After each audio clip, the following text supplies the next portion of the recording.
12h30 à Abidjan et partout en Côte d'Ivoire. Madame, Monsieur, bonjour. Bienvenue sur RTI 2 pour l'information de la mi-journée au sommaire de cette édition. Les appels à la vigilance se multiplient en cette saison pluvieuse. Dans la commune de Yopougon, la clôture d'un bâtiment s'est effondrée, faisant 4 blessés. Les détails dans le développement de ce journal.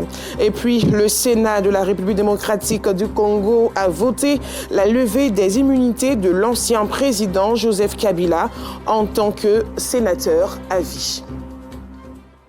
Une fois de plus, soyez les bienvenus si vous nous rejoignez. Une autre saison pluvieuse qui fait déjà des dégâts.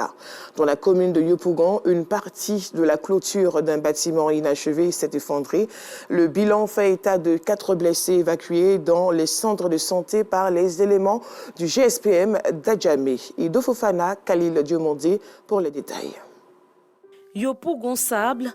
La forte pluie qui s'est abattue ce jeudi 22 mai sur la ville d'Abidjan a engendré l'effondrement partiel de la clôture de ce bâtiment inachevé. 4 commerçants installés à proximité en ont payé les frais, tous évacués vers les hôpitaux de référence. Des témoins reviennent sur les circonstances de l'accident. C'est vers les 14 heures là. Je vendais parapluie. Un monsieur qui est venu acheter parapluie dans ma main. C'est lui qui a vu le mur là venir. Mais on n'a pas eu le temps pour crier que les autres n'ont qu'à se lever. On a quitté là-bas net là, c'est ça le mur là s'est tombé. Mais il y a une matante là, elle était assise avec sa fille en bas de parasol. Donc il est tombé sur parasol sur elle-même. Il pleuvait fort, quand la pluie a cessé là, c'est le vent qui a poussé le clôture là, c'est tombé. Et pourtant, aucun signe apparent ne présageait l'effondrement de ce mur. Il s'agit en réalité d'un vieux chantier abandonné qui, à vue d'œil, ne représentait pas de danger, selon les commerçantes. Nous tous on va ici. On n'a pas vu la mort venir. Ça nous a surpris. La maison est là, inachevée, est là depuis pendant des années 50 ans, mais ça y est là. Alertés, les sapeurs-pompiers militaires du GSPM d'Adjamé sont rapidement intervenus pour sécuriser les lieux et apporter assistance aux victimes. Arrivés sur les lieux à 14h58, effectivement, nos hommes ont été confrontés à l'effondrement d'un pan de mur sur 4 personnes. Actuellement, les 4 victimes sont prises en charge au CHU de Yopougon. Nous demandons aux populations de respecter quelques consignes claires en cas d'inondation. Restez vraiment informés des alertes officielles et des consignes de sécurité. Surveillez vos enfants, empêchez-les de jouer dans l'eau. Sur les lieux, des éléments de la police nationale et des agents du ministère de la Construction, du Logement et de l'Urbanisme. Ces derniers ont, séance tenante, ordonné la démolition complète du chantier abandonné au grand désarroi de certains commerçants qui tentent, tant bien que mal, de récupérer le reste de leurs articles. Nous vous invitons à la vigilance en cette nouvelle saison pluvieuse en Côte d'Ivoire. Il est âgé de 22 ans. À cet âge, Ariel Nguessan est le créateur d'une marque de vêtements et de sacs, un secteur d'activité qu'il affectionne depuis ses 15 ans. Aujourd'hui, ces articles sont pris par des jeunes. Assitan Diarra, gétonien, l'a rencontré pour vous. Il crée sa propre marque de vêtements et de sacs à l'âge de 22 ans. Jeune, dynamique et ambitieux, Ariel Nguessan est devenu par son courage responsable d'une boutique de vente d'articles en ligne.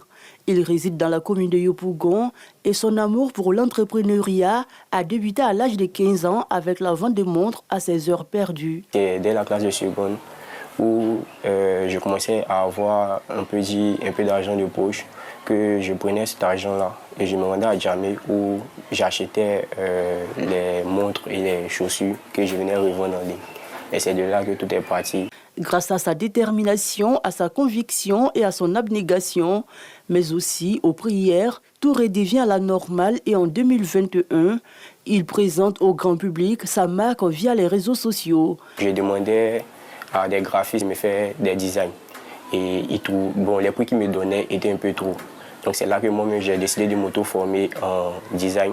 C'est là que j'ai pu faire mes premiers designs, monter les maquettes et puis pouvoir les poster. Quand je les ai postés, j'ai eu 5 commandes, comme c'est là que tout est parti. Pour ce qui est des sacs à dos, je vais chez quelqu'un qui est spécialisé dans le domaine. Lorsqu'il finit de faire les découpes, il va me donner une certaine partie que je vais broder ma marque dessus. Il est écrit en bas Made in Ivory Coast, c'est-à-dire fabriqué en Côte d'Ivoire. 3 ans après, Ariel reprend le chemin de l'école. Après le bac, j'ai eu à faire 4 années sans reprendre le chemin de l'école. Je passe en deuxième année de BTS d'informatique et développement d'application. Chaque rentrée scolaire, il mène des actions en faveur des démunis.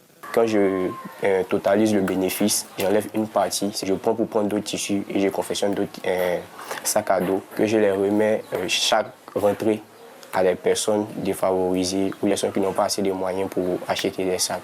Dans cette lutte inlassable pour un avenir meilleur, il a le soutien de sa génitrice. Pour réduire ses charges, après la confection de ses articles, sa mère s'occupe de la finition. Elle apporte quelques designs avec l'aide d'une machine à coudre. Depuis tout petit, il a eu l'amour d'entreprendre.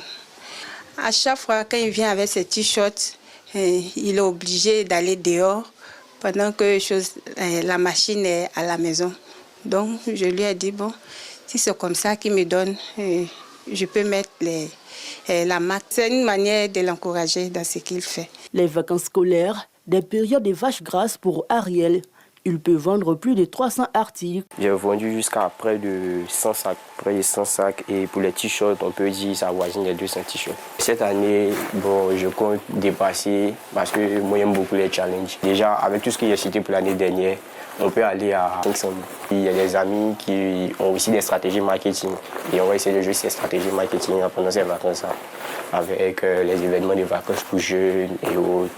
Et aussi, on essaie de toucher les hommes de Dieu avec les marques responsables et ça fait que ça marche pas mal.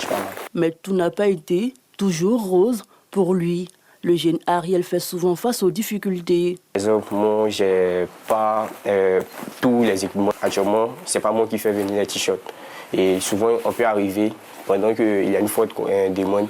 Et mon fournisseur peut me dire qu'actuellement, il n'a pas de t-shirt. On est obligé de voir d'autres, alors que nous, on mise beaucoup sur la qualité. Il peut arriver des fois que, par exemple, on trouve un terrain d'entente avec ceux qui confectionnent les sacs. Ils donnent une période et ils ne respectent pas la période. Il y a beaucoup de choses. Malgré les écueils et les vicissitudes de la vie, Ariel veille sur la qualité de ses articles et au respect des rendez-vous de livraison afin de satisfaire sa clientèle. Cet après-midi, il se rend chez son infographiste.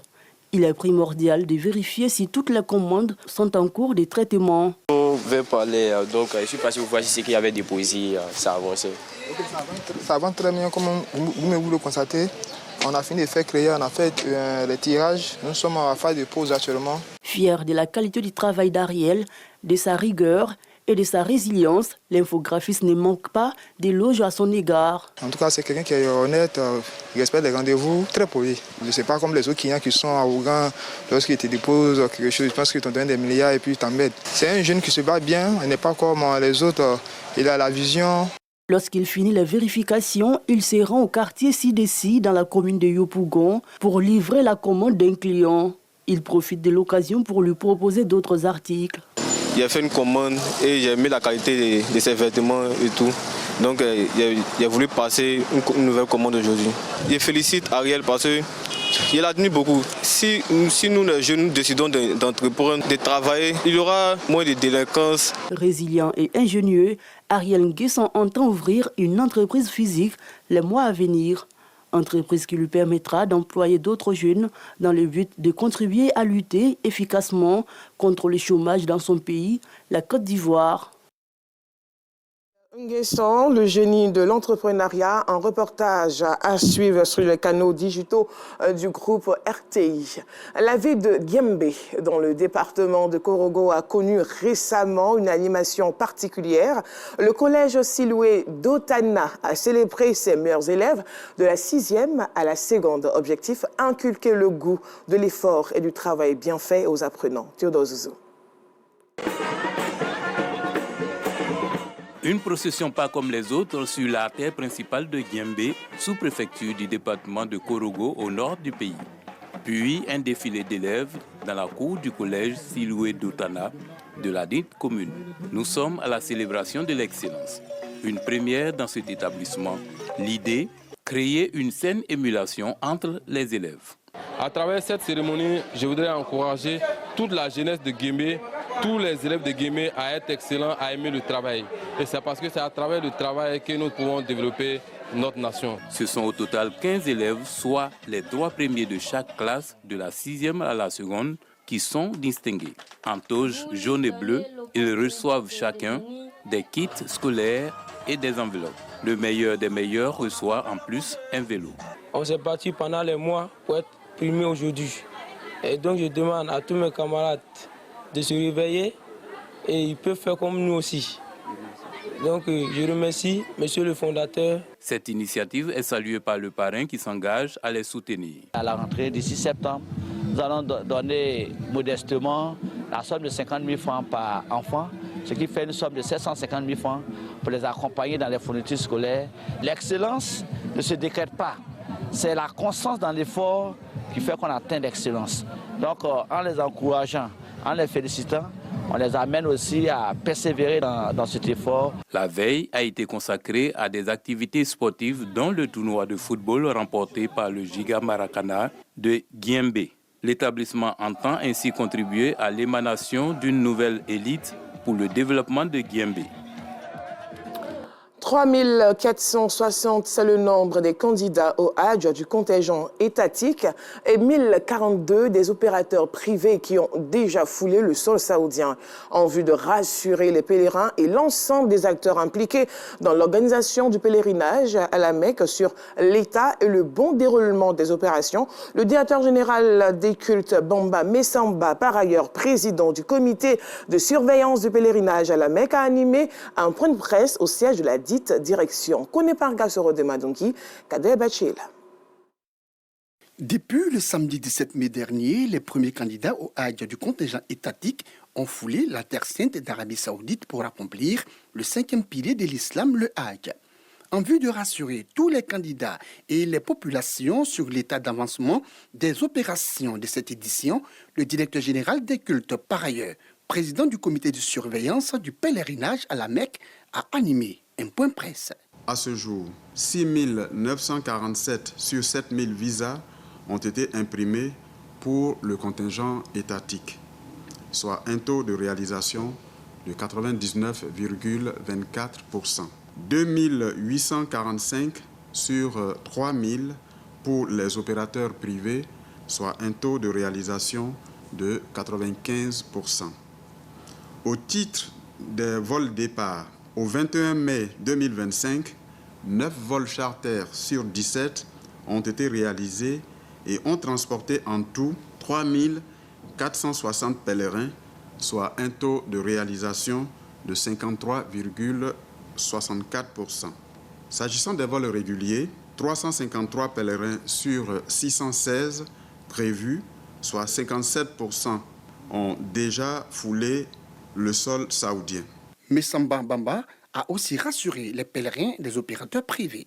En ce qui concerne les pèlerins des opérateurs privés, nous sommes à 1042 pèlerins qui ont déjà regagné la Terre Sainte. Je voudrais rassurer l'opinion que les départs en Arabie Saoudite pour les opérateurs privés vont connaître dans les prochains jours une accélération.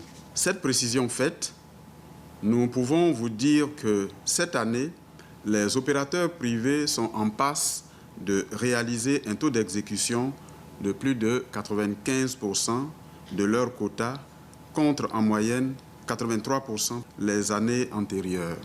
En dépit du délai particulièrement tenu, le directeur général des cultes assure la mission Hajj met tout en œuvre en vue de permettre à tous les candidats au Hajj régulièrement inscrits de pouvoir regagner la terre sainte d'Arabie Saoudite pour effectuer leur devoir sacré. Dans l'actualité hors de la Côte d'Ivoire, en République démocratique du Congo, le Sénat a voté hier jeudi à une large majorité la levée des immunités de l'ancien président Joseph Kabila. Il est accusé par la justice militaire de complicité avec la rébellion de l'AFC M23 qui a pris le contrôle de plusieurs zones de l'est du pays. Cette levée d'immunité permet désormais l'engagement d'une procédure judiciaire devant la haute cour militaire où Joseph Kabila pourra répondre des chefs d'accusation portées à son encontre. Et pour terminer, aux États-Unis, l'administration Donald Trump a annoncé hier jeudi également qu'elle retirerait le droit d'accueillir des étudiants étrangers à la prestigieuse université privée Harvard, privée d'un moyen de rayonnement important d'institutions contre laquelle le gouvernement américain a lancé une vaste offensive. Voilà, fin de cette édition. Merci à vous de l'avoir suivi. Bon week-end sur RTI2.